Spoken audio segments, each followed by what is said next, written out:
जैसे कि हमने लास्ट एपिसोड में देखा था किम मैंड्रा स्टैचू से कहता है कि मैं अपने आप को प्रूफ करके तुम्हें दिखाऊंगा। स्टैचू अब किम से कहता है तो चलो अब आप अपने आप को प्रूफ करके दिखाओ। किम जैसे ही उसकी बात सुनता है तो किम के सामने एक विंडो ओपन हो जाती है। इस पिक्चर में हमें नजर आता है कि की आइटम लूप जो थे वो किन किन जगह थे। अगर किम इन्हें यूज करेगा तो किम अपने आप को प्रूफ कर सकता है कि वो एक क्वालिफाइड प्लेयर है। फिर किम बताता है कि अगर लूप होल में मैं उनकी आइटम्स को उनकी जगह पे लगाने में नाकाम रहा तो ये एक स्टैचू मुझे खत्म कर देगा। किम कहता है कि सबसे पहला चैलेंज मेरे पास अब ये है कि मुझे सारी आइटम्स को उनकी जगह पे सेट करना है। सबसे पहले किम अपनी इन्वेंट्री को ओपन करता है और देखता है कि उसके पास कौन कौन सी आइटम है जो वो पहले प्लेस करेगा। इतनी देर में हमें एक मैसेज होता है जिसमें लिखा था कि अगर आपने सारी की आइटम को उनकी जगह पे स्टैचू ऑफ मांड्रा में फिट कर दिया तो आपको एक न्यू पाथ एक्सेस करने को मिल जाएगा। इतनी ही देर में किम पहली आइटम सेलेक्ट करता है निप्लास रिंग। इतने में एक विंडो ओपन होती है जो किम से पूछती है क्या आप निप्लास रिंग को स्टैचू पे लगाना चाहते हैं। किम यस को सिलेक्ट करता है तो पहली रिंग सिलेक्ट हो जाती है। इसी तरह ही करते करते किम बाकी 6 आइटम्स को भी सिलेक्ट कर लेता है। हम देखते हैं कि जो एक एयर रिंग किम को लास्ट डंजन से मिले थे वो किम मांड्रा के एयर में जाके लग जाते हैं। बाकी जो नेकलेस था वो उसके गले के अंदर और जो ब्रेसलेट और जो रिंग थी वो भी अपनी जगह पे जाके फिट हो चुकी। एंड पे एक शीट रह गई थी जो शील्ड भी जाके उसके हाथ के अंदर फिट हो जाती है। यो कैन और एससीओ ये काफी हैरानगी से देख रहे थे। एससीओ कहता है कि हाँ बिल्कुल इस प्लेयर ने तो अपने आप को प्रूव करके दिखा दिया। कैंग भी उसका ये सीन देख के काफी इम्प्रेस्ड हुई थी। इतनी ही देर में जैसे ही स्टैचू ऑफ मांड्रा पे सारी आइटम्स फिट हो जाती है तो स्टैचू किम से कहता है कि अब आप अपना नाम बताएं। किम जैसे ही ये सुनता है तो किम अब काफी हैरान हो चुका था कि इतनी देर में किम सोचता है कि मुझे अपना नाम क्या बताना चाहिए। इतनी ही देर में किम को याद आता है वो एक प्लेयर का सेशन सुन रहा था जिसमें वो प्लेयर बताता है कि इस स्टैचू ऑफ मांड्रा का बेसिकली एक स्पेशल मिशन है। वो ये मिशन है कि ये एज अ गार्ड वर्क करता है और जो इसके पीछे पाथ है ये उसकी प्रोटेक्शन के लिए यहाँ हायर किया गया है। जो आप लास्ट 7 पाथ को क्लियर करके आए हैं बेसिकली ये इसी का ही पार्ट है कि वो आपके सामने हर्डल्स आए आप उन्हें क्रॉस करते हुए स्टैचू ऑफ मांड्रा तक पहुंचे। अगर तो आप इस स्टैचू ऑफ मांड्रा के पीछे जाना चाहते हैं और एक न्यू पाथ को एक्टिव करना चाहते हैं तो आपको इसे अपना ओरिजिनल नाम कभी नहीं बताना। आप इसे अपना कोई और नेम बताएं जो वो पर्सन इस विंडो में भी बताता है। वो अब हम आगे देखेंगे कि किम उसे क्या नाम बताता है। अगर तो आपने उसे नाम ठीक बता दिया तो उसके बाद एक आपके लिए हिडन ट्रेजर वहां मौजूद है जो कि आपको उसके बाद मिले। किम इन सब बातों को नोट कर रहा था। इतने में वो स्टैचू पूछता है योर ऑनर और किम उसे कहता है कि हाँ मैं ही वो ऑनर हूँ जिसने तुम्हें एक नई जिंदगी बख्शी है और मेरा नाम है रेंजर। जैसे ही वो स्टैचू इसका नाम सुनता है तो वो काफी हैरानगी से किम की तरफ देख रहा था। बाकी पीछे खड़े प्लेयर्स किम की ये बात सुन के काफी हैरान होते हैं। एससीओ कहता है कि ये पागल तो नहीं हो गया, ये किस तरह की बातें कर रहा है। कैंग भी अब काफी हैरानगी से देख रही थी कि किम ने अपना रियल नाम क्यों नहीं बताया। इतनी ही देर में एक बड़ा अजीब सा सीन होता है। वो स्टैचू किम के सामने अपना सर झुका लेता है और कहता है क्या हुक्म मेरे आका। कुछ विंडोज ओपन होती है जिसमें लिखा था कि आपने करेक्ट नेम को डिस्कवर कर लिया है। अब आपके लिए यहाँ एक हिडन क्विस्ट है जो कि आपको मिलेगा। इतने में किम भी अब काफी रिलैक्स हो चुका था। किम कहता है कि एक परेशानी और एक चैलेंज तो मेरे सर से उतरा। कुछ और विंडोज ओपन होती हैं जिसमें लिखा था कि अननेम्ड ऑब्जर्वर ने भी आपके सामने सर टेक दिया है। लेडी ऑफ स्केल भी काफी सरप्राइज्ड है। विस्परिंग डेविल भी काफी इंप्रेस्ड है आपसे। जैसे ही कैंग ये सीन देखती है तो और बाकी प्लेयर्स भी उसके पीछे खड़े ये सीन देख रहे थे वो काफी हैरान हो जाते हैं और कैंग काफी खुश हो जाती है। ये प्लेयर एससीओ से कहता है कि पता नहीं यहाँ क्या चल रहा है। एससीओ कहता है यहाँ जो भी चल रहा है लेकिन किम बहुत बाकमाल बंदा। स्टैचू ऑफ मांड्रा किम से कहता है कि आपका बहुत शुक्रिया, आपने मुझे एक नई जिंदगी बख्शी। अब मैं आपको कुछ आइटम्स दिखाऊंगा जिनमें से आपको एक आइटम सिलेक्ट करनी है। इतनी ही देर में एक विंडो ओपन होती है जिसपे लिखा था कि इन रिवॉर्ड में से एक रिवॉर्ड चूज करें। पहला रिवॉर्ड था मांड्रा क्रूरस, नेक्स्ट था great sword of Mandra, third reward था मांड्रा ग्लव्स। उन रिवॉर्ड्स को देखने के बाद किम कहता है कि ये साउथ स्टेशन डंजन के हिडन रिवॉर्ड्स तो बेसिकली ये थे। अगर ये मुझे पहले मिल जाते तो मेरी काफी मदद हो जाती। किम अब ये सोच रहा था कि इनमें से मुझे कौन सा चूज करना चाहिए क्योंकि इसके बाद जो प्लेस है मुझे नहीं पता उसमें क्या डिफिकल्टीज आएंगी। इतनी ही देर में एससीओ बड़ी चालाकी से किम के पास आता है और किम से कहता है कि मुझे लगता है कि आपको कोई रिवॉर्ड मिला है, उसके लिए कांग्रेचुलेशन सनबे। किम उसकी ये बात सुन रहा था। साथ ही एससीओ कहता है कि मैं वो रिवॉर्ड नहीं देख पा रहा, क्या मुझे उसके लिए कुछ देर इंतजार करना पड़ेगा। किम कहता है हाँ तुम्हें उसके लिए कुछ देर इंतजार करना पड़ेगा। एससीओ फिर किम से कहता है कि ठीक है लेकिन आप इसे जल्दी खत्म करें। एससीओ कह के पीछे मुड़ जाता है लेकिन हमें एससीओ की स्माइल कुछ ठीक ठीक नहीं लग रही थी। किम ये फील कर चुका था कि अब एससीओ कुछ सोच रहा है। इतनी ही देर में किम की आई प्रिपरेशन पावर एक्टिव होती है और किम कोशिश करता है उसके माइंड को रीड करने की। इतनी ही देर में हमें कैंग भी नजर आती है, लेकिन इस वक्त कैंग का चेहरा भी काफी उतरा हुआ था, लेकिन किम का सारा फोकस एससीओ पे था। एससीओ पीछे मुड़ता है और खतरनाक तरीके से कैंग की तरफ देखता है। इतनी ही देर में हम एससीओ की आंखों पे फोकस करते हैं तो उसकी आंखों में पर्पल कलर की लाइट ऑन हो गई थी, जिसका मतलब है कि वो इस टाइम कोई इवल मोड में है। लेकिन मिस्टर एससीओ को ये नहीं पता था कि किम के पास ये पावर है जो किम उसकी ये चीज को जान सकता है। किम कहता है कि इसने मुझे पागल समझा हुआ है, मैं इसकी ये सब हरकतों को जानता हूँ। इसके चेहरे पे जो इस तरह की स्माइल थी, ये आप कैंग को टारगेट करना चाह रहा। किम कहता है यार इन बातों को भी छोड़ो, अभी मुझे फोकस करना है कि मुझे कौन सा रिवॉर्ड चूज करना। इतनी ही देर में किम स्टैचू को बताता है कि मुझे मानराज ग्लव चाहिए। स्टैचू कहता है जो हुक्म मेरे आका। इतनी ही देर में वो स्टैचू किम को कहता है कि ये लें ग्लव्स मेरे आका। किम के सामने ग्लव्स आ जाती हैं और एक विंडो ओपन हो जाती है जिसमें उस ग्लव्स के बारे में डिटेल लिखी थी। साथ ही स्टैचू किम से कहता है कि मुझे उम्मीद है कि ये गिफ्ट आपके लिए काफी यूजफुल होगा आगे पाथ को क्लियर करने के लिए। किम वो ग्लव्स को पकड़ता है और साथ ही एक विंडो ओपन होती है जिसमें लिखा था कि आपने मानराज प्लाजा को कंप्लीट कर लिया है। साथ ही एक नेक्स्ट विंडो ओपन होती है जिसमें लिखा था कि अब नेक्स्ट सिनेरियो क्विज जो है वो फॉर पाथ है और जो कि अब स्टार्ट होने जा रहा है। कैंग ये विंडो देख के आप काफी हैरान हो गई। इतनी ही देर में नेक्स्ट विंडो ओपन होती है जो फॉर पाथ की हमें डिटेल बताती। उसमें लिखा था कि साउथ स्टेशन डंजन का ये आखिरी पाथ है, आपको इस लास्ट पाथ को क्लियर करना है। अगर आप इस पाथ को क्लियर करने में फेल हो जाते हैं तो ये डंजन आपको एक ब्रेक देता है ताकि आप रेस्ट कर लें, और इस डंजन के पाथ के लिए मिनिमम एक प्लेयर तो रिक्वायर्ड है। किम जैसे ही ये बात सुनता है तो किम कहता है कि क्या यहाँ एक से ज्यादा पाथ है। किम कैंग को बताता है कि ये लास्ट पाथ है, इसका मतलब है कि हम बस इस डंजन को क्लियर करने के पास पहुंच चुके हैं। कैंग कहती है कि क्या हम इसके बाद घर वापस जाएंगे। किम कहता है कि अभी इन बातों को छोड़ो, तुम मेरे साथ साथ मेरे पीछे ही रहना। कैंग कहती है ठीक है, मैं आपके पीछे ही हूँ। इतनी देर में किम और कैंग आगे चलने लगते हैं तो पीछे से एससीओ आवाज देता है कि हेलो, तुम दोनों यहीं रुक जाओ। एससीओ किम से कहता है कि मैं आपकी हरकत देख के काफी डिसअपॉइंट हुआ हूँ, हम भी यहाँ है, तुम्हें हमें भी साथ लेके चलना चाहिए। एससीओ फिर किम से कहता है कि ऐसे लग रहा है जैसे हम आपका कोई ऑर्डर फॉलो कर रहे हैं, ये चीज हम सब के लिए नामुनासिब है। एससीओ किम को कहता है कि मैं आपको मशवरा देता हूँ कि हमें दो ग्रुप बनाने चाहिए ताकि दो पाथ हैं और हम डिवाइड होकर इन पाथ में जाएं और इजीली उसे क्लियर कर पाएं। किम कहता है कि अच्छा अगर तो ऐसी बात है तो ठीक है, कैंग और मैं एक पाथ को क्लियर कर लेंगे। जैसे कि आपने पहले देखा था कि हम दोनों ही काफी थे लास्ट पाथ को क्लियर करने के लिए। एससीओ किम से कहता है तुम आप ओवर कॉन्फिडेंट हो रहे हो, तुम कैसे इस बात की श्योरिटी दे सकते हो कि तुम दोनों ही काफी हो इस डंजन को क्लियर करने के लिए। ये बात तो ठीक है कि तुम्हें अपने स्किल पे कॉन्फिडेंस है, लेकिन इतना कॉन्फिडेंस भी अच्छा नहीं होता। यान भी पीछे खड़ा होकर उसकी ये बातें सुन रहा था। यान एससीओ से कहता है कि तुम ऐसे क्यों सोच रहे हो कि ये अपने वाले सिलेक्टेड पाथ को क्लियर नहीं कर सकता। किम कहता है अच्छा जो तुम कह रहे हो ठीक है, लेकिन मेरा एक पॉइंट है, मुझे तुम ये क्लियर करोगे तुम्हें क्या लगता है कि कौन सा ग्रुप किस तरह डिवाइड होना चाहिए। एससीओ किम से कहता है कि अगर ग्रुप बैलेंसिंग हो जाए तो बेस्ट है, एक ग्रुप 3 पर्सन का हो जाए और एक ग्रुप 4 मेंबर्स का हो जाए। जो मिस्टर ट्यूटोरियल अंडर है वो जो 3 पर्सन वाला ग्रुप है उसमें ऐड हो जाए ताकि ग्रुप बैलेंस हो। साथ ही एससीओ कहता है कि ये आइडिया था जो मैं आपको सजेस्ट करना चाह रहा था, आप ऐसे करें कि जो 3 मैन पार्टी है आप उसके लीडर बन जाए। सानबा यान पीछे खड़ा उसकी शक्ल देख रहा था ये क्या कह रहा है। एससीओ किम से काफी खतरनाक बात करता है। एससीओ कहता है कि कैंग को हमारी टीम में ऐड कर दो ताकि कैंग हमारी टीम में एज अ टैंक काम करे। क्या ख्याल है तुम्हारा इसके बारे में। कैंग साथ ही गुस्से में एससीओ की तरफ देखती है, लेकिन किम साथ ही उसके शोल्डर पे हाथ रख के उसे तसल्ली देता है कि तुम इजी रखो। साथ ही किम कैंग से पूछता है कि तुम्हारा क्या ख्याल है, लेकिन कैंग इनकार कर देती है। साथ ही किम काफी गुस्से में आ जाता है और एससीओ से कहता है कि ये आइडिया बहुत ही बेकार है, तुम्हें बेहतर है कि तुम कैंग से दूर रहो। किम जैसे ही गुस्से में आता है तो उसे देख के स्टैचू ऑफ मांड्रा को भी गुस्सा आ जाता है। साथ ही एससीओ किम से पूछता है कि क्या मुझे लगता है कि तुम्हें एक्सप्लेन करना चाहिए कि तुम कहना क्या चाहते हो। किम एससीओ से कहता है कि यहाँ मैं किसी को कन्विंस करने नहीं आया, मैंने जस्ट तुम्हें अपना फैसला सुनाया। कैंग मेरी छोटी बहनों की तरह है और इस ट्यूटोरियल के एंड तक कैंग को मैं अपने से जुदा बिल्कुल भी नहीं करूंगा। एससीओ कहता है हाँ ठीक है, तो तुम दोनों एक दूसरे के साथ चिपके हो और इस ट्यूटोरियल के एंड तक तुम दोनों चिपके रहोगे। एससीओ तंजिया तौर पे किम से कहता है कि तुम्हारे पास इतना कॉन्फिडेंस आता कहाँ से, क्या तुम किसी गार्डियन से मिलते हो जो कि तुम्हें इतनी इन्फॉर्मेशन और बेनिफिट देते हैं। साथ ही हमें दिखाया जाता है कि सीनियर्स की ये बात काफी हैरानगी से सुन रही थी और अब सीनियर भी इंतजार कर रही थी कि किम क्या जवाब देता है। किम कहता है हाँ बिल्कुल, मेरे पास सारी इन्फॉर्मेशन फ्यूचर से आती है और जो मुझे इन्फॉर्मेशन देता है, तो फिर जो वो कहता है मुझे भी उसकी बात माननी पड़ती है। इतनी देर में एक विंडो ओपन होती है जिसमें लिखा था कि गार्डियंस भी ये जानना चाहते हैं कि आप ये इन्फॉर्मेशन कहाँ से कलेक्ट करते हैं। साथ ही एसईओ किम से कहता है कि ठीक है, अब मैं समझ गया हूँ कि तुम्हारे पास इतना कॉन्फिडेंस क्यों है सानबा। चलो खैर, मैं इस बात को रफा दफा करता हूँ, मुझे कैंग अपनी टीम में नहीं चाहिए, तुम रख लो। सीईओ यो कैन से कहता है कि आप भी यो कैन किम की टीम में चले जाएं, क्योंकि ऐसे डिवाइडिंग सही तरह हो जाएगी और टीम बैलेंस्ड हो जाएगी। किम यो कैन से कहता है कि ठीक है, आप हमारी टीम में आ जाए, मुझे इससे कोई मसला नहीं है। यो कैन अब काफी उदास लग रहा था किम की टीम में आके। यो कैन कहता है चलो ठीक है, मैं इस टीम को ज्वाइन कर लेता हूँ। इतनी देर में हम देखते हैं कि सामने 2 टनल्स। एसईओ किम से कहता है कि चलो इन टनल्स को क्लियर करने के बाद एंड पे मिलते हैं। लेकिन किम अभी भी हैरान था, क्योंकि किम फील कर रहा था कि इस चीज में कुछ गड़बड़ जरूर है, क्योंकि किम को एसईओ की स्माइल काफी क्रीपी लग रही थी। इसलिए किम फील कर रहा था कि यहाँ कोई चीज गलत जरूर होने जा रही है। एसईओ किम को कहता है गुड लक, एंड पे मिलते हैं। इतनी देर में एक विंडो शो होती है जिसके अंदर लिखा था कि अब आप फर्स्ट पाथ में एंटर हो चुके हैं और कोशिश कीजिएगा कि इस पाथ की एंड तक आप जरूर पहुंचे। जो क्लूज इस पाथ को क्लियर करने के हैं वो आपको इस टनल के एंड पे मिलेंगे। साथ ही एक नेक्स्ट विंडो ओपन होती है जिसमें लिखा था कि आप 5 लोगों से कम लोग हैं, इसलिए टेम्परेरी एक सेफ जोन एक्टिव की जाती है। कैंग किम से पूछती है कि क्या हम इस पाथ के एंड तक जाएंगे। किम उसे कहता है कि हाँ बिल्कुल। फिर योन किम से कहता है कि आप तो वही हैं जो डी टावर के 2nd फ्लोर पे मैजिक ट्रॉल से फाइट कर रहे थे, मैंने आपको वहाँ देखा। किम कहता है मेरे लिए ये सिचुएशन को याद करना काफी मुश्किल है, क्योंकि अगर मैं आपसे 7 बार भी किस जगह मिला होता तो फिर भी मैं आपको नहीं पहचान सकता। मुझे लगता है कि वहाँ मैं नहीं था, कोई और होगा, आप गलत पहचान रहे हैं। इतनी देर में किम सोचता है कि यार इसने तो मुझे पहचान ली, तो अब गड़बड़ हो गई है। लेकिन साथ ही किम कहता है कि हाँ तुम बिल्कुल ठीक कह रहे हो, लेकिन तुम इस वक्त इस बात को क्यों डिस्कस कर रही हो। योन अपना सर झुका के किम के सामने खड़ा हो जाता है और किम से कहता है कि आपका बहुत शुक्रिया, उस दिन आपने मेरी जिंदगी को बचा लिया था। किम और कैंग ये देख के काफी हैरान होते हैं कि ये क्या कर रहा है। एसईओ किम से कहता है कि आप मेरे लाइफ के ट्रू हीरो हैं, अगर उस दिन आप ना होते तो आज मैं यहाँ मौजूद नहीं होता, मुझे वो मैजिक ट्रॉल मार डाल। यो कैन किम से कहता है कि आज मैं बहुत खुश हूँ, मेरी दिली ख्वाहिश थी कि मेरी आपसे मुलाकात हो और आज मैं फाइनली आपसे मिल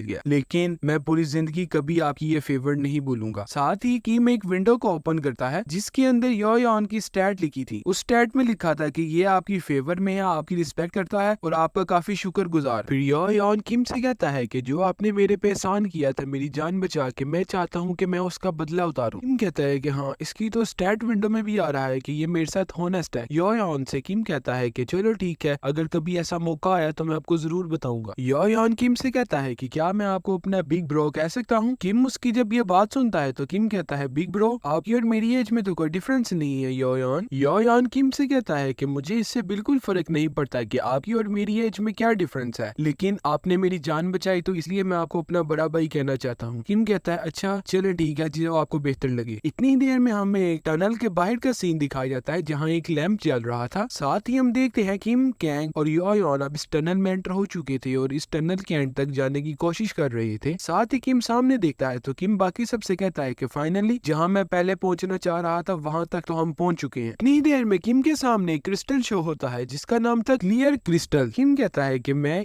किसी को ही ढूंढ रहा था, ये हमारी इस डंजन में काफी हेल्प करेगा। किम बाकी सबसे कहता है कि चलो अब हम यहाँ बैठ जाते हैं। इतनी ही देर में किम इस क्रिस्टल के बारे में बताता है। किम कहता है कि इस क्रिस्टल को यूज करके हम इस डंजन को इजीली क्लियर कर सकते हैं। योन किम से पूछता है कि क्या हमें यहाँ रेस्ट करनी चाहिए। किम कहता है हाँ कोई मसला नहीं है, अभी के लिए सेफ जोन है, इसीलिए हम कहीं भी रेस्ट कर सकते हैं, हर जगह हमारे लिए अभी के लिए सेफ है। एसईओ किम से पूछता है कि क्या हमें इस क्रिस्टल की केयर भी करनी होगी, इस डंजन में जब रेड होगी तो ये हमारे स्टेमिना को काफी इंक्रीज करने में मदद करेगी। कैंग योन से कहती है कि मैं तो किम की छोटी बहन हूँ, तो मैं आपको क्या कह के बुला सकती हूँ। योन कैंग से कहता है कि जो आपका दिल करे आप वो मुझे कह सकती है। कैंग कहती है ठीक है। कैंग योन को बताती है कि मैं तो किम को माई ओपा कहती हूँ। किम योन से कहता है कि हाँ बिल्कुल, इसने मुझे जब ओपा कहना शुरू किया तो मुझे काफी ऑकवर्ड फील होता था, लेकिन अब मैं इस चीज का आदी हो चुका हूँ। इतनी ही देर में किम क्रिस्टल डालता है और कैंग को कहता है ये लो कैंग, सबसे पहले आप ही हो। योन किम से कहता है कि क्या ये क्रिस्टल इस डंजन में हमारी हेल्प करेगा या नहीं। किम उसे बताता है कि हाँ इसकी और भी कुछ पावर्स हैं। किम कहता है कि चलो इस बात को छोड़ो, यहाँ इसके अलावा भी काफी प्रॉब्लम्स आएंगी जो हमने फेस करनी। इतनी देर में हमें एक टनल दिखाई जाता है। किम जैसे ही उस टनल में एंटर होता है तो इतने में हमें एसईओ की टीम भी दिखाई जाती है। जैसे कि हमें पता था कि एसईओ की टीम किसी और टनल में गई थी, लेकिन वो हमें इस टनल में नजर आती है। साथ ही एक नेक्स्ट विंडो ओपन होती है जिसमें लिखा था कि इस टनल के अंदर कुछ न्यू प्लेयर्स भी एंटर हो चुके हैं। किम जैसे ही उस विंडो को देखता है तो किम सोचता है कि वो न्यू प्लेयर्स कौन से प्लेयर्स। साथ ही एक नेक्स्ट विंडो ओपन होती है जिसमें लिखा था कि 5 से ज्यादा पार्टिसिपेंट्स इस टनल में एंटर हो चुके हैं, जिसकी वजह से टेम्परेरी सेफ जोन को हम खत्म करते हैं। जैसे ही ये विंडो नोटिफिकेशन योयन और कैंग देखते हैं तो योयन किम से कहता है कि क्या सेफ जोन खत्म हो चुकी है। किम कहता है हाँ, जल्दी से उठो, अब हमें इन प्लेयर्स से फाइट करनी है और इनसे जीतना है। उन प्लेयर्स को देखते हैं तो वो तो एससीओ की टीम थी। ये क्या माजरा है, इस तरह क्यों हो रहा है? चले हम इसके बारे में आगे देखेंगे कि ये क्या सिचुएशन है। साथ ही एससीओ किम के सामने पहुंचता है तो एससीओ खतरनाक स्माइल किम को देता है। योयन और कैंग जब किम की ये बात सुनते हैं कि हमने इनसे फाइट करनी है वो काफी हैरान हो जाते हैं। एससीओ किम से कहता है कि क्या अभी तक तुमने इस बात को क्लियर नहीं किया? तुम तो काफी कॉन्फिडेंस शो कर रहे थे लास्ट टाइम अपने लिए, लेकिन मुझे ये देख के काफी डिसअपॉइंट हुआ हूँ सानबा। किम एससीओ को जवाब देता है कि तुम्हें डिसअपॉइंट होने की बिल्कुल जरूरत नहीं है, मैं भी तुम्हारा ही वेट कर रहा था कि तुम कब तक आओगे, क्योंकि मैं तुम्हारे बारे में जानता था कि तुम कोई ऐसी घटिया हरकत जरूर करोगे। वो कहता है कि तुम फिर से वही बात कर रहे हो, तुम ऐसे शो कर रहे हो जैसे तुम इसके बारे में पहले जानते थे, अब तुम अपने अंजाम तक जल्दी पहुंचने वाले हो। ये कहते साथ ही एससीओ किम पे खतरनाक हमला करता है, लेकिन किम काफी कोशिश करता है उसके इस हमले से बचने की। अब हम ये नेक्स्ट एपिसोड में देखेंगे कि क्या किम इससे फाइट करेगा और ये क्या सिचुएशन क्रिएट हुई कि एससीओ और किम को आमने सामने होना पड़ा। हालांकि ये तो इस डंजन को दोनों क्लियर करने आए थे। अब हम नेक्स्ट एपिसोड में सारी सिचुएशन को देखेंगे कि एससीओ कौन है और इसने किम के साथ क्यों फाइट की।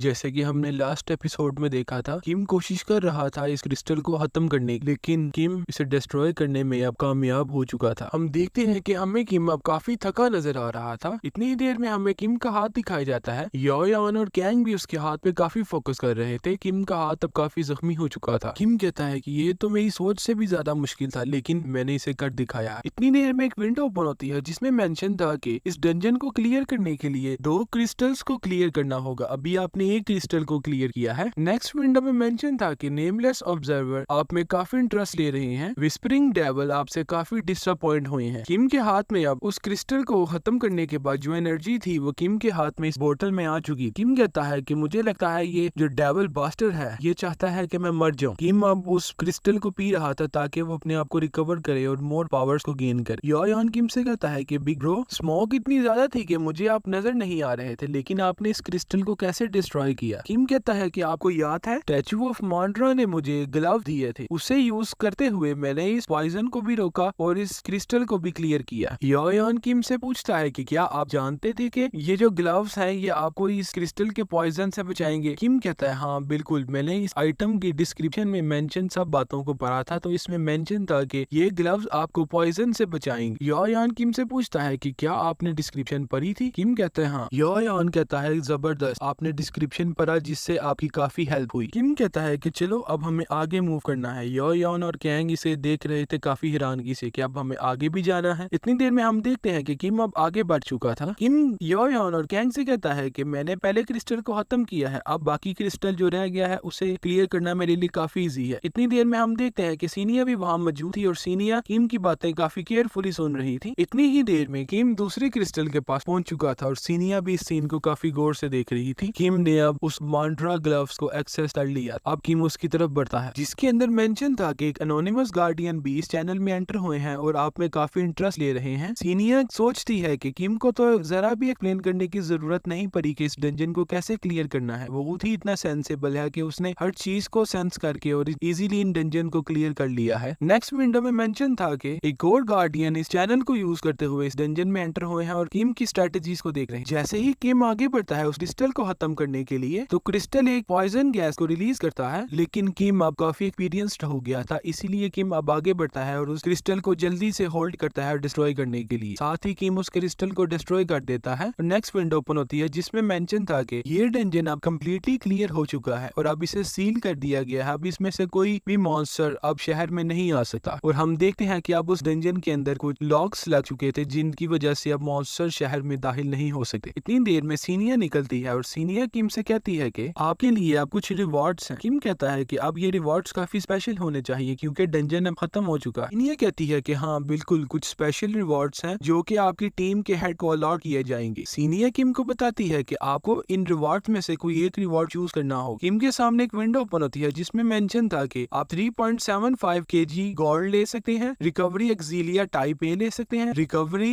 एक्सिलिया टाइप बी ले सकते हैं। किम कहता है कि अब मुझे इनमें से चॉइस करना है कि कौन सा रिवॉर्ड मेरे लिए यूजफुल होगा। नेक्स्ट विंडो ओपन होती है जिसमें मेंशन था कि नेमलेस ऑब्जर्वर काफी क्रूशियल है कि अब आप कौन सा रिवॉर्ड को चूज करेंगे। किम कहता है कि ये रिवॉर्ड चूज करना मेरे लिए काफी मुश्किल है। अगर मैं गोल्ड को सिलेक्ट करता हूं तो ये मेरी फाइनेंशियल वेल्थ को काफी ज्यादा बेहतर कर सकता है, लेकिन ये इतना इजी नहीं है कि इसे कैश में कन्वर्ट किया जाए। किम कहता है कि एक ऑर्डिनरी पर्सन जो है वो गोल्ड को सिलेक्ट करेगा, लेकिन एज अ प्लेयर लॉज हमारे मुल्क के अंदर कुछ ऐसे लॉस हैं, अगर तो मैं इस गोल्ड को पैसों में कन्वर्ट करूंगा तो इस पे मुझे भारी टैक्स देना पड़ेगा जिसका मुझे इतना फायदा नहीं होगा और हो सकता है कि गवर्नमेंट मेरे इस रिवॉर्ड को सीज कर दे। सो किम कहता है कि अब मैं गोल्ड को सिलेक्ट नहीं करूंगा क्योंकि अगर मैंने गवर्नमेंट को टैक्स दे दिया तो मेरे पास क्या बचेगा, कुछ भी नहीं। किम कहता है कि मैं चूज करूंगा। इतनी ही देर में किम चूज कर लेता है रिकवरी एक्सिलिया टाइप बी। इतनी ही देर में एक विंडो ओपन होती है जिसमें मेंशन था कि किम ने रिकवरी एक्सिलिया टाइप बी को सिलेक्ट किया है। साथ ही कुछ विंडोज ओपन होती है जिसमें मेंशन था कि नेमलेस ऑब्जर्वर काफी क्रूशियल है कि आपने क्या चॉइस किया। लेडी ऑफ स्केल काफी डाउटफुल है कि आपने ये क्यों चॉइस किया है। विस्परिंग डेविल भी काफी अज्यूम्ड है कि आपकी चॉइस देखिए। नेक्स्ट विंडो में लिखा था कि डंजन ब्रेक साउल स्टेशन का अब सीज कर दिया गया। इतनी देर में डंजन गेट किम के सामने ओपन होता है जो कि किम को शहर में ले जाएगा। किम उस डंजन से बाहर निकलता है तो हमें एक बस दिखाई जाती है जिसके अंदर कुछ पर्सन थी। ये लेडी दिखाई जाती है जो किम की तरफ देख रही थी और किम से पूछती है कि क्या तुम रिच हो। किम कहता है हाँ थोड़ा बहुत, मैंने थोड़ा बहुत सेव किया है अबाउट 100 मिलियन। वो कहती है मुझे लगता है कि तुम पागल हो चुके हो और तुम ड्रंक हो। किम उसकी ये बात सुन के काफी हैरान होता है। किम कहता है कि यार मैं इसे ब्लेम नहीं करना चाहता क्योंकि इसकी सोच ठीक है, 100 मिलियन एक छोटी अमाउंट नहीं होती, तो इसीलिए इसे यकीन भी नहीं आएगा इतनी जल्दी। किम कहता है कि रिकवरी एक्सिलिया टाइप बी चूज करने का मेरा ये मकसद था कि कुछ ऐसी बीमारियां हैं जिनके अगेंस्ट ये रिकवरी बहुत जल्दी करता है। मैं एक ऐसे पर्सन को जानता हूँ जिसे इस एक्सिलियर की जरूरत है। जैसे कि मेरे टाइमलाइन में मेंशन था कि एससीओ भी यही काम करना चाहता था। किम बताता है कि इसके बारे में मैंने सुना था कि ये पर्सन काफी पैसे वाला है, तो इसी के लिए ये खरीदना कोई मुश्किल और कोई बड़ी बात नहीं है और इसे जो बीमारी है वो इस एक्सिलियर से भी काफी इजीली खत्म हो जाएगी, तो इसके लिए ये बहुत जरूरी है। और एससीओ भी यही चाहता था कि वो इस एक्सिलियर को बाय करे और आगे इस पर्सन के आगे सेल करे और मोटी अमाउंट इस पर्सन से हासिल करे। अब हम देखते हैं कि किम उस पर्सन के ऑफिस में पहुंच चुका था और उसे एक्सिलियर का एक प्रपोजल देता है। किम कहता है कि मुझे इसके रिटर्न में 1 मिलियन चाहिए हो। वो पर्सन अब किम से बात करता है और किम का एक्सिलियर देखता है तो किम से कहता है कि जबरदस्त, इसकी तो मुझे काफी जरूरत थी। किम सोचता है कि जैसे मेरी फर्स्ट टाइमलाइन में मेंशन है, अगर तो सारी चीजें सेम वैसी हुई तो वो मेरे लिए काफी बेनिफिशियल होगा। इतनी देर में वो पर्सन अब काफी खुश हो चुका था एक्सिलियर को देख के क्योंकि अब वो रिकवर हो सकता था। इतनी देर में किम से वो एक्सिलियर पकड़ता है और उसे चेक करता है। साथ ही वो किम को कहता है कि हाँ जबरदस्त, मुझे आपका ये प्रपोजल एक्सेप्ट। किम हमें बताता है कि अब ये पर्सन एक्सिलियर को यूज करना स्टार्ट हो गया और किम कहता है कि अब ये मेरे साथ कनेक्ट रहेगा क्योंकि मैं इसका काफी यूजफुल पर्सन हूँ। साथ ही हमें दिखाया जाता है कि ये किम की बहन थी और इसे इस मामला के बारे में कुछ नहीं पता था। इतने में वो अपने फोन में देखती है और कहती है ये क्या सीन है। साथ ही किम कहता है कि तुम क्या देख रही हो। वो कहती है कुछ खास नहीं, मैं तो न्यूज को देख रही। इतनी ही देर में मेरे सामने सनशाइन कंपनी के सीईओ आए हैं। किम जैसे ही देखता है तो किम कहता है ये तो वही पर्सन है। किम की बहन किम से पूछती है कि ये तो वही पर्सन नहीं है जो सॉन्गयोन कंपनी के सीईओ हैं, इनके तो सारे बाल उतर चुके थे, क्या इन्होंने कोई विग लगाई है। इस विग यूज करने के साथ ये तो एक रियल हीरो लग रहे हैं। किम कहता है नहीं नोना, ये इनके रियल बाल हैं, मैं जानता हूँ क्योंकि जब मैंने इनके आगे एक्सिलियर सेल किया और इन्होंने एक्सिलियर को पिया तो इनके फौरन बाल आना शुरू हो गए थे। और जो रिकवरी एक्सिलियर है वो बालों की ग्रो के लिए काफी बेनिफिशियल है और उसे रिकवरी एक्सिलियर फॉर हेयर भी ज्यादातर कहा जाता है। किम कहता है जो भी है ये वो पर्सन है जिसके नाम काफी बड़ी बड़ी कंपनीज है और ये बहुत अमीर है, तो इसके लिए एक्सिलियर पीना और अपने आप को एक हीरो बनाना काफी जरूरी है, तो इसलिए इसने इतना पैसा इन्वेस्ट किया इस प्रोडक्ट के अंदर ताकि वो अपने बाल आए और वो अपनी लुक को एक अग्रेसिव लुक दे सके। किम अपनी बहन को बताता है कि एक्सिलियर मैंने इसे दिया और मैंने इसे कहा मुझे $1 मिलियन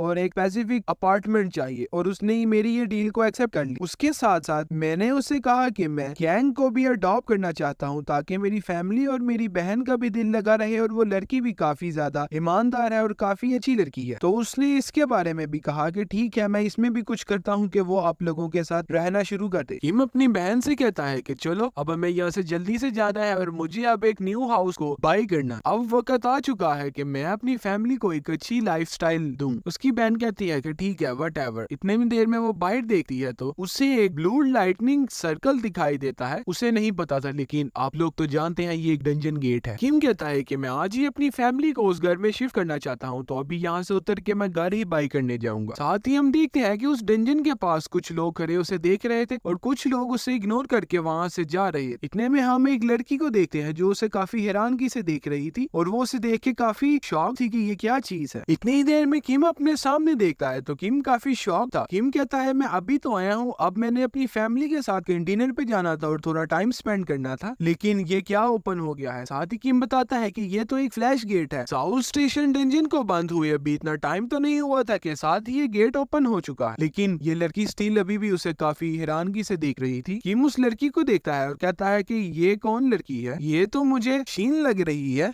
जैसे कि हमने कुछ पिछले एपिसोड्स में एसईओ के बारे में देखा था, एसईओ नाइटमेयर का एक लेफ्टिनेंट था और एसईओ का काम था लोगों पे जुल्म करना और एसईओ लोगों पे जुल्म अपने मकसद के लिए करता था। जैसे अभी के लिए एसईओ को कैंग चाहिए थी ताकि एसईओ कैंग को भी एक डेवल बनाए और वो भी लोगों पे जुल्म करे। इसीलिए वो अब किम से फाइट कर रहा था ताकि वो किम को खत्म करे और कैंग को वहां से लेके जा सके। हम देखते हैं कि साथ ही एसईओ किम पे खतरनाक हमला करता है, लेकिन किम उसके इस हमले से बचने में कामयाब हो जाता है। एसईओ किम से कहता है कि अब तुम्हारा कॉन्फिडेंस कहाँ गया और तुम्हें अब क्या हो गया है। फिर एसईओ किम पे हमला करता है, लेकिन किम उसके उस हमले से फिर बच जाता है। एसईओ कहता है कि तुम सिर्फ मेरे हमलों को ब्लॉक क्यों कर रहे हो, तुम मेरे पे उल्टा हमला क्यों नहीं कर रहे। जैसे किम ये बात सुनता है तो किम एसईओ पे हमला करता है, लेकिन एसईओ काफी इजीली उसके हमले को रोकता है और उल्टा किम पे वार कर देता है। एसईओ किम से कहता है कि हाँ सुनाओ, तुम्हारा कॉन्फिडेंस और तुम्हारी स्किल्स अब कहाँ गई। इतनी ही देर में किम अपने हाथ पे देखता है तो किम के हाथ पे एक खतरनाक कट लग चुका था। जैसे ही कट वो योयान और कैंग देखते हैं तो वो काफी गुस्से में आ जाते हैं और किम से पूछते हैं कि क्या किम आप ठीक हैं। इतनी ही देर में एसईओ का टीम मेंबर उसे कहता है कि बेहतर है कि तुम अपनी चीजों पे फोकस करो, किम को छोड़ दो। योयान को यह बात सुन के काफी गुस्सा आता है और योयान कहता है कि वो मेरा भाई है, उसे मैं कैसे छोड़ सकता हूँ। साथ ही वो प्लेयर गुस्से में आके योयान पे हमला करता है, लेकिन योयान उसके उस हमले से बच जाता है। फिर वो प्लेयर योयान से कहता है कि तुमने मेरे इस हमले को तो रोक लिया है, क्या तुम्हें लगता है कि तुम मेरे सामने टिक पाओगे। योयान कहता है कि अभी तक तुमने बच्चों से फाइट किया है, तुम्हारा कोई प्लेयर से पाला नहीं पड़ा। वो प्लेयर योयान से कहता है कि जब भी हम कोई गैंग अप करके किसी से फाइट करते हैं तो वो हमारे सामने 5 मिनट तक भी नहीं टिक सकता, तो तुम क्या चीज। और हम तो काफी देर से चाह रहे थे कि हमारी किसी से फाइट हो, लेकिन एक मंथ से हमारी किसी से फाइट नहीं हुई और अब हमें मौका मिला है और अब हम ये मौका कभी नहीं छोड़ेंगे। साथ ही वो प्लेयर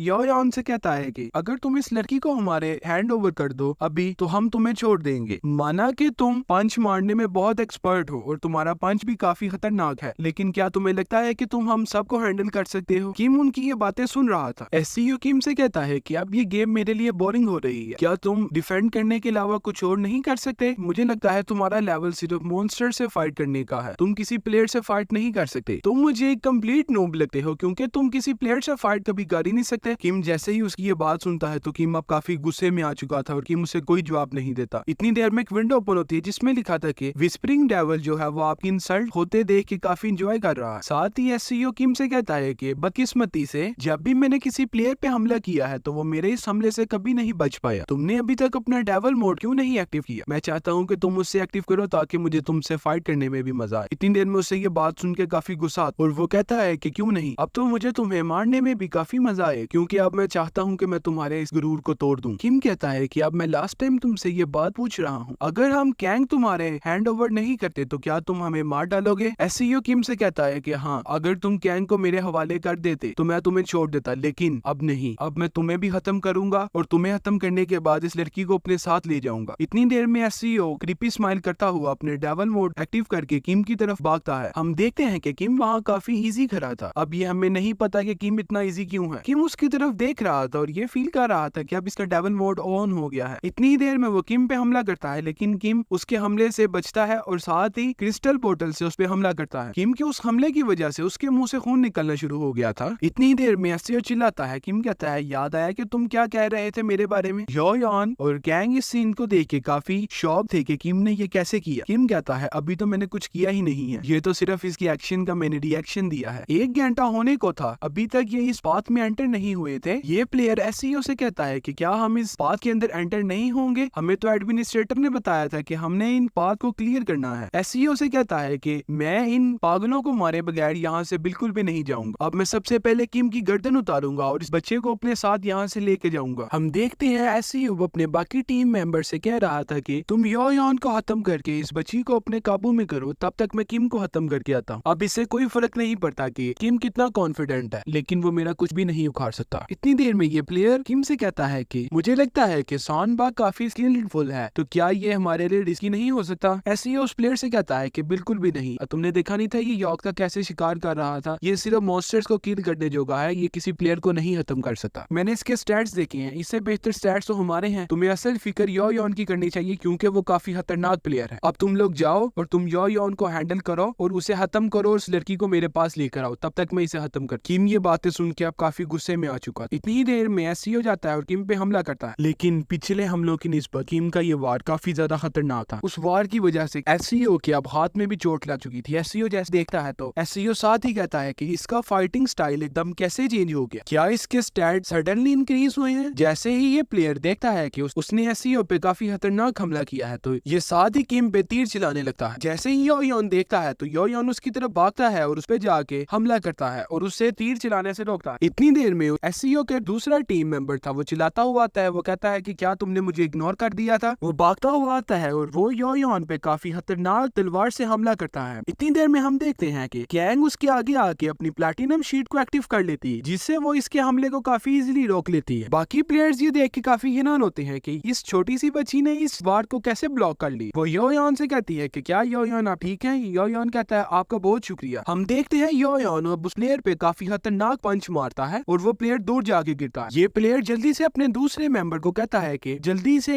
एसईओ की मदद करो, नहीं तो किम उसे मार डालेगा। हम देखते हैं कि ये प्लेयर अब किम पे तीर चलाने लगा और ये किम पे तीर चला देता है। हम देखते हैं किम और एसईओ की फाइट हो रही थी और किम को बिल्कुल खबर नहीं थी कि ये पर्सन इसके साथ क्या करने लगा, लेकिन जैसे ही वो तीर चलाता है तो किम उस तीर को देखता है और अपनी तलवार से तीर को दूर फेंक देता है और उस हमले को नाकाम बना देता है। किम कहता है कि क्या तुमने मुझे पागल समझा हुआ है? ये जो तुम आप कर रहे हो ये मैंने बहुत देर पहले कर लिया। एसईओ जैसे ही उसकी ये बात सुनता है और देखता है कि इसने तीर को कैसे रोक लिया, ये तो मेरे साथ फाइट कर रहा था, तो एसईओ काफी गुस्से में आ जाता है। योयान भी किम का ये सीन देख के काफी हैरान था कि यार जबरदस्त। ये प्लेयर कहता है कि इसने कैसे मेरे इस अटैक को ब्लॉक कर लिया, हालांकि इसे तो पता नहीं था कि मैं इसे अटैक कर रहा हूँ और मैंने तो पीछे से अटैक किया था। इतनी देर में वो फिर एक तीर निकालता है और किम पे तीर चलाने लगता है और कहता है कि तुम्हें मैं अपने बॉस पे अटैक बिल्कुल नहीं करने दूंगा। एसईओ जब ये देखता है तो एसईओ कहता है कि तुम क्या कर रहे हो? वो एसईओ से कहता है कि तुम इसे जल्दी से खत्म कर दो। इतनी देर में हम देखते हैं कि योयान पीछे से भागता आता है और इस प्लेयर पे खतरनाक हमला करता है और कहता है कि तुम्हें लगता है कि तुम मेरे होते मेरे बड़े भाई को खत्म कर सकते हो? जैसे ही वो योयान को देखता है तो वो योयान को गाली देके कहता है कि तुम मेरे पास ना आना, तुम मेरे से दूर रहो, मुझे अपना काम करने दो। वो कहता है कि तुमने ये क्या कहा है, तुम्हें मुझे गाली नहीं देनी चाहिए, तुम्हें लगता है कि तुम हमें खत्म करके इस बच्ची को यहाँ से ले जाओगे? वो कहता है कि तुम मेरे पास ना आओ, अगर तुम मेरे और पास आए तो मैं तुम्हें खत्म कर दूंगा। एसईओ अब काफी डर चुका था कि क्योंकि अब एसईओ ने फील कर लिया था कि किम ने अब अपनी असल फाइटिंग स्किल्स तो अब दिखाना स्टार्ट की हैं। साथ ही एसईओ चिल्लाता है कि मेरी कोई हेल्प करो, नहीं तो ये मुझे खत्म कर दे। किम पीछे देखता है तो किम एसईओ से कहता है कि अब यहाँ कोई भी नहीं बचा जो कि तुम्हारी मदद कर सके। एसईओ जैसे ही देखता है तो एसईओ कहता है कि मेरा प्लान फेल नहीं हो सकता, मुझे हर हाल में जीतना है, मैं इतना मिस कैलकुलेट कैसे हो सकता हूँ? वो किम की तरफ देखता है और कहता है कि तुम्हारे पास तो ऐसी स्किल्स पहले नहीं थी, ये एकदम तुम्हारी स्किल्स को क्या हुआ है? मुझे ऐसे लगता है कि तुम्हें गार्डियंस ने कोई पावर दी है। एसईओ सोच रहा था कि मुझे अब फील हो रहा है किम के स्टैट योयान से काफी ऊपर है। इतनी देर में ही एसईओ किम के सामने अब काफी चालाक बनने की कोशिश कर रहा था। एसईओ सोच रहा था कि अब मुझे कोई मौका चाहिए जिससे मैं किम को खत्म कर सकूं। एसईओ अब ये सोच रहा था कि मुझे किम के सामने कुछ देर के लिए मजलूम बनना है ताकि किम मेरे पास आए और मैं किम पे हमला कर दूं, लेकिन किम तो इसके बारे में जानता था। इतनी देर में किम कहता है कि अब तुम नहीं बचे हो और किम जो क्रिस्टल था वो उस प्लेयर के ऊपर फेंक देता है। एसईओ किम से पूछता है कि क्या ये कोई पानी था या ये कोई अटैक है जो तुमने मेरे पे किया है? किम कहता है कि ये तुम्हें थोड़ी देर तक पता चल जाएगा कि मैंने क्या किया है और इसका क्या इफेक्ट होगा। इतनी देर में एसईओ चिल्ला के किम से कहता है कि फकर तुम मेरे साथ क्या करने जा रहे हो, मुझे साफ साफ बताओ। किम कहता है कि तुम मेरे से क्यों पूछ रहे हो, तुम अपने इर्द गिर्द देखो, तुम्हें खुद ही पता चल जाएगा। वो कहता है मेरे इर्द गिर्द क्या चीज है? जैसे ही वो अपने पीछे देखता है तो वहाँ जमीन से एक मॉन्स्टर निकल रहा और वो अब अपने दूसरी साइड देखता है तो वहाँ से मॉन्स्टर निकल चुके थे। जैसे ही वो अपने इर्द गिर्द देखता है तो वहाँ से काफी ज्यादा मॉन्स्टर निकल चुके थे जो कि अब इस पे हमला करने लगे थे। जैसे ही वो उन मॉन्स्टर्स को देखता है तो वो कहता है, वो तेरी है रोए, अब मैं कैसे बचूंगा इनसे। ये प्लेयर अब काफी जख्मी हो चुके थे, लेकिन ये जैसे ही इन बीन मॉन्स्टर्स को देखते हैं तो ये साथ ही खड़े हो जाते हैं। ये एक दूसरे से कह रहे थे कि ये क्या चीज है। दूसरा प्लेयर इसे बताता है कि ये बीज है। ये पर्सन चिल्ला के कहता है कि ये मॉन्स्टर्स होते हैं, ये बीज भी एक मॉन्स्टर्स है। ये पर्सन जिसे योन ने पंच मारा था ये काफी ज्यादा जख्मी हो चुका था। ये कहता है क्या इतनी देर में वो मॉन्स्टर इस पर्सन पे अटैक करते हैं और ये दर्द की वजह से चिल्लाना शुरू हो जाता है। एसईओ इनसे बचने की काफी कोशिश कर रहा था। एसईओ कहता है कि ये मैं किस अजाब में फंस चुका हूँ। इससे पहले एसईओ किम से भी फाइट कर रहा था, जिस वजह से वो काफी थक चुका था और अब वो इनसे भी बचने की कोशिश कर रहा था। किम बताता है कि एसईओ पे मैंने स्वीट सेंट फेंका था, जिसकी वजह से ये मॉन्स्टर बीन एसईओ की तरफ काफी अट्रैक्ट हो रहे हैं। ये इस फॉग पाथ का एक ट्राइगर था, अटैक ऑफ बीन्स के नाम से। इनके अटैक से बचना इतना आसान नहीं है। इनका लेवल तो ज्यादा नहीं है, लेकिन इनका जो अटैक है वो काफी ज्यादा खतरनाक है, क्योंकि ये टीम वर्क करते हैं, तो इसलिए इनसे बचना भी काफी मुश्किल है। जैसे कि हम देखते हैं कि ये प्लेयर्स भी काफी कोशिश कर रहे थे इनसे बचने की। किम कहता है कि अगर तो आपके ग्रुप में कोई फायर मैग नहीं है तो इनसे लड़ना आपके लिए नामुमकिन है, तो कोशिश कीजिए कि इनसे बचिए। इसके अलावा हमारे पास एक और लास्ट स्ट्रेटेजी होती है, और किम देखता है कि वो बीन्स मॉन्स्टर अब इनकी तरफ आ रहे थे। किम सबसे कहता है कि जल्दी से जमीन पर लेट जाओ। वो जमीन पर लेटते हैं और वो बीन्स उनके सर से गुजर जाते हैं और वो बच जाते हैं। किम बताता है कि ये बीन्स का एक लेवल होता है, उस लेवल से ये नीचे नहीं आ सकते, तो हम इस चीज का एडवांटेज लेके इनसे बच सकते हैं। इन बीज मॉन्स्टर के अंदर एक वेनम नाम का जहर होता है। जब ये किसी पर्सन पे अटैक करते हैं तो ये उस वेनम को उनके अंदर रिलीज कर देते हैं। और हम देखते हैं कि कुछ मॉन्स्टर बीन्स अब एसईओ पे भी अटैक करना शुरू हो गए थे, क्योंकि एसईओ अब काफी थक चुका था, तो इसलिए वो उनसे बच नहीं पा रहा था। इनके अटैक के बाद जो पेन होता है वो अनइमेजिनेबल होता है। जैसे कि हम देख रहे थे, इनके अटैक के बाद एसईओ की अब हालत काफी खराब हो चुकी, क्योंकि वो काफी पेन में था और वो चिल्ला रहा था कि कोई तो मुझे बचा ले। किम इस सिचुएशन को देख रहा था। सारी बीन्स मॉन्स्टर बाकी सब को खत्म करने के बाद एसईओ पे अटैक करने पहुंच जाती है। किम पहले आगे बढ़ता है एसईओ को बचाने के लिए, लेकिन किम फिर इस सिचुएशन को देख के वहीं रुक जाता है और उसे उसके हाल पे छोड़ देता है। इतनी देर में हम देखते हैं कि बीन्स मॉन्स्टर अब वहां से जा चुके, लेकिन ये क्या सिचुएशन है, किम इस तरह क्यों चल रहा है और ये कौन जमीन पे गिरा पड़ा है। किम हमें काफी उदास नजर आ रहा है, इसकी क्या वजह है। इतनी देर में हम देखते हैं कि किम सामने देखता है तो किम के सामने एसईओ की लाश पड़ी हुई थी। ये वो पर्सन है जो हमें मारने के लिए गंदे इरादे लेके आया था, लेकिन इसके साथ यहाँ खुद ही बुरा हुआ है और ये खुद ही अपने अंजाम तक पहुंच चुका है। अगर तुम किसी के लिए बुरा सोचोगे तो तुम खुद ही मारे जाओगे। विंडोज ओपन होती है, जिसमें फर्स्ट विंडो में लिखा था कि सिस्टम ने इस सिचुएशन को रिकॉग्नाइज किया है, तो ऐसे लग रहा है जैसे यहाँ को प्लेयर मरा है। पहली बार इस डंजन में कोई प्लेयर मरा है और वो एसईओ है। किम देखता है तो किम के सामने एक इम्पोर्टेंट विंडो ओपन होती है, जिस विंडो में मेंशन था कि इस प्लेयर की मरने की वजह से आपको इनेट एबिलिटीज दी जाती हैं। Eye for an eye, tooth for a tooth. यह एबिलिटीज आपको इस वजह से दी जाती हैं क्योंकि अदर प्लेयर ने आप पे पहले हमला किया था। अगर तो इन्वेस्टिगेशन के बाद ये पता चला कि आपने उस प्लेयर पे हमला किया था, तो आपके लिए ये एबिलिटीज को डिफ्यूज किया जाएगा और ये आपके किसी काम की नहीं रहेंगी। उस प्लेयर के मरने के बाद किम की अटैकिंग पावर भी 7% तक इंक्रीज हुई थी। स्पीड, चांस और एमपी उसका 7% तक इंक्रीज हो चुका था। किम कहता है कि मेरे पास तो पहले ही आई प्रिपरेशन की एबिलिटी थी, लेकिन मुझे इनेट एबिलिटीज और क्यों मिली है। किम कहता है कि इन एबिलिटीज को हासिल करने के बाद अब मैं फाइट और इजीली कर सकता हूँ। कोई प्लेयर मेरे पे अटैक करे या मैं किसी प्लेयर पे अटैक करूँ तो मैं उसे काउंटर अटैक्स काफी इजीली दे सकता हूँ। किम बताता है कि मेरी टाइमलाइन में शो होता है कि ये एक कॉमन एबिलिटी है, लेकिन ये एबिलिटीज इतनी शाइन क्यों कर रही हैं। इतनी देर में योन किम को पीछे से आवाज देता है और कहता है, बिग ब्रो, इसमें आपका कोई फॉल्ट नहीं है, तो आप अपने आप को ब्लेम ना दे। अगर तो मैं भी आपकी जगह होता तो मैं भी इसी तरह ही करता अपनी जान बचाने के लिए। फिर कैंग भी किम से कहती है कि हाँ, ये खतरनाक और स्केरी जरूर है, लेकिन वो लोग भी बुरे थे, तो आपने कुछ गलत नहीं किया ओपा। किम कहता है, अच्छा ठीक है। किम सोचता है कि ये सोच रहे हैं कि मैं अपने आप को ब्लेम कर रहा हूँ, इसलिए मुझे इतनी तसल्लियां दे रहे हैं। किम कहता है कि नहीं, मैं ठीक हूँ। किम कहता है कि टू बी ऑनेस्ट, मैं इसके बारे में अच्छा फील नहीं कर रहा, लेकिन अगर मैं इन पर्संस को किल ना करता तो आगे जाके इन्होंने हमें मार डालना, तो इसीलिए मुझे अपनी इस डिसीजन पे कोई रिग्रेट नहीं है। इतने में एक विंडो ओपन होती है जिसमें मेंशन था कि लेडी ऑफ स्केल आपकी फीलिंग को अंडरस्टैंड कर सकती है और लेडी ऑफ स्केल आपको कोई लार्ज गिफ्ट देना चाहती है। इन विंडोज को देखने के बाद योई और उन कैंग हमें अब काफी इजी नजर आ रहे हैं। इतने में किम की स्टैट विंडो ओपन होती है जिसमें लिखा था कि किम एक ट्रस्टेड, रिलायबल और रिस्पेक्टफुल पर्सन। किम कहता है कि यार चलो, अब जो होना था हो गया, अब इन बातों को छोड़ो, अब हमें आगे बढ़ना है। इतने में किम उस टनल में आगे बढ़ता है तो हम देखते हैं कि वो अब क्रिस्टल के पास पहुंच चुका था। इस क्रिस्टल के बारे में हमने लास्ट एपिसोड में डिस्कस किया था। किम अब उस क्रिस्टल को देख रहा था और किम कहता है कि इस डंजन को क्लियर करने के लिए मुझे इस क्रिस्टल को तोड़ना पड़ेगा। जैसे ही किम ये बात करता है तो वो क्रिस्टल में से कुछ डेंजर लाइट्स ओपन होती हैं। एक विंडो ओपन होती है जिसमें मेंशन था कि साउथ स्टेशन क्रिस्टल अपने पास किसी प्लेयर को नहीं आने देता, और हम देखते हैं कि उसके अंदर से कुछ पर्पल कलर की गैस निकलती है। विंडो ओपन होती है जो किम को बताती है कि आई प्रिपरेशन ने डिटेक्ट किया है कि कुछ डेंजरस सीन क्रिएट होने लगा है। कैंग और योयान जब इस सिचुएशन को देखते हैं तो अब वो काफी डर चुके थे और किम से कहते हैं कि ये क्या सिचुएशन है। इतनी देर में किम उनसे कहता है कि तुम लोग मेरे से दूर हो जाओ। कैंग कहती है आपका क्या मतलब है। योयान कहता है कि आप इस तरह क्यों कह रहे हैं। किम कहता है कि ऐसी कोई बात नहीं है जिससे तुम परेशान हो। इतने में किम अपनी इन्वेंटरी ओपन करता है और उन गोल्डन ग्लव को एक्सेस करता है और उन्हें पहन लेता है। किम हमें बताता है कि ये एक पॉइजन गैस है। जब क्रिस्टल अपने आप को अनसिक्योर फील करता है तो वो इस गैस को रिलीज करता है। नेक्स्ट विंडो ओपन होती है जिसमें लिखा था कि मांड्रा ग्लव्स जो है वो आपको इन पॉइजन से प्रोटेक्ट करेंगे। किम कहता है कि इसीलिए मैंने इन ग्लव्स को एज अ रिवॉर्ड भी किया था ताकि मैं ऐसी पॉइजन सिचुएशन से बच सकूं, लेकिन ये ग्लव्स ज्यादा देर तक मुझे इस गैस से प्रोटेक्ट नहीं कर सकती। क्रिस्टल की ये पॉइजन गैस अब साउथ स्टेशन डंजन में फैलना शुरू हो गई है। किम कहता है कि इससे पहले ये सारे डंजन में पहले तो मुझे इस क्रिस्टल को खत्म करना होगा। किम कहता है कि गैस अब काफी ज्यादा फैल चुकी है और अब मुझे अपने सामने नजर नहीं आ रहा कि क्रिस्टल किस जगह मौजूद है। नेक्स्ट डेंजर विंडो ओपन होती है जो किम को बताती है कि इस क्रिस्टल की पॉइजन गैस अब आपकी बॉडी में भी एंटर हो रही है। अब ज्यादा देर तक ये ग्लव्स आपकी हेल्प नहीं कर सकती। किम जैसे ही देखता है तो किम की प्रिपरेशन ऑफ आई एक्टिव होती है और किम को बताती है कि अब सिचुएशन काफी ज्यादा डेंजरस हो रही है। अब हम देखते हैं कि किम को भी काफी पसीना आ चुका था, लेकिन किम अभी भी उस क्रिस्टल को ढूंढने की कोशिश कर रहा था। इतने में किम आगे बढ़ता है उस क्रिस्टल को खत्म करने के लिए। कैंग किम से कहती है कि आप जल्दी से इसे खत्म करें क्योंकि स्मोक काफी ज्यादा खतरनाक हो रही है। योयान किम से कहता है कि आप तो इसके काफी करीब हैं, तो आपको क्या इसका इफेक्ट नहीं हो रहा। हमसे तो यहाँ खड़ा भी नहीं हुआ जा रहा क्योंकि ये गैस काफी ज्यादा स्ट्रॉन्ग है। किम अब उसके पास पहुंच चुका था और किम अब उस पे हमला करने लगता है। इतने में एक विंडो ओपन होती है जो किम को बताती है कि अब इस क्रिस्टल की पावर काफी ज्यादा बढ़ चुकी है और इसकी जो पॉइजन है उसकी स्ट्रेंथ भी काफी ज्यादा इंक्रीज हो रही है। इतने में किम क्रिस्टल को खत्म करने लगता है तो उस क्रिस्टल की पावर ज्यादा होने की वजह से किम का हाथ जख्मी हो जाता है, लेकिन किम फिर भी कोशिश करता है अपने जख्मी हाथ से उसे खत्म करने की। फिर एक डेंजर विंडो ओपन होती है जिसमें लिखा था कि पॉइजन अब काफी ज्यादा बढ़ चुका है, अगर आप कुछ देर और रुके तो अब आप मारे जाएंगे। ये अब हम नेक्स्ट एपिसोड में देखेंगे क्या किम इस क्रिस्टल को खत्म कर पाएगा या ये क्रिस्टल किम को खत्म कर देगा।